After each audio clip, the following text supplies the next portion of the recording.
சீமானுக்கு சம்மன் வழங்க ஈரோடு போலீசார் இரண்டாவது நாளாக முகாமிட்டிருக்கிறார்கள். அண்மை செய்தியாக பார்த்து வருகிறோம்.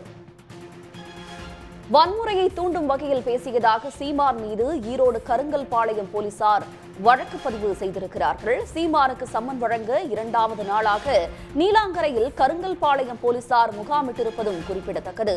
இது பற்றிய கூடுதல் தகவல்களை தருவதற்காக செய்தியாளர் செந்தில் இணைக்கிறார். செந்தில், மேலதிக தகவல்கள்.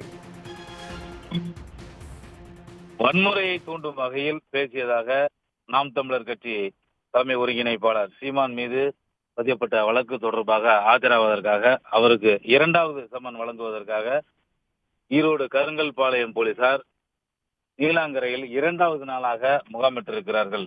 ஈரோடு இடைத்தேர்தல் பரப்புரையின் போது வெடிகுண்டை வீசுவேன் என வன்முறையை தூண்டும் வகையில் சீமான் பேசியிருந்தார். இது தொடர்பாக போலீசார் வழக்கு பதிவு செய்திருந்தனர். இந்த வழக்கின் விசாரணைக்காக ஆஜராக வேண்டும் என ஏற்கனவே ஈரோடு கருங்கல்பாளையம் போலீசார் சார்பில் சம்மன் அனுப்பப்பட்டிருந்தது. ஆனால் சீமான் ஆஜராகவில்லை.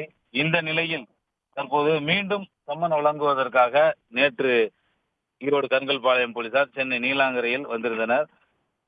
நாங்கள் சொன்ன பிறகு சம்மன் வழங்கலாம் என உயர் அதிகாரிகள் உத்தரவிட்டதை அடுத்து தற்போது சென்னையில் இரண்டாவது நாளாக ஈரோடு கருங்கல்பாளையம் போலீசார் முகாமிட்டிருக்கிறார்கள்.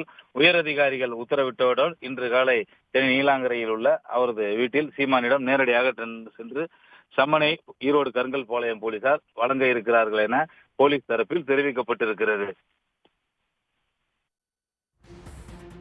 தங்களுடைய விவரங்களுக்கு நன்றி செந்தில்.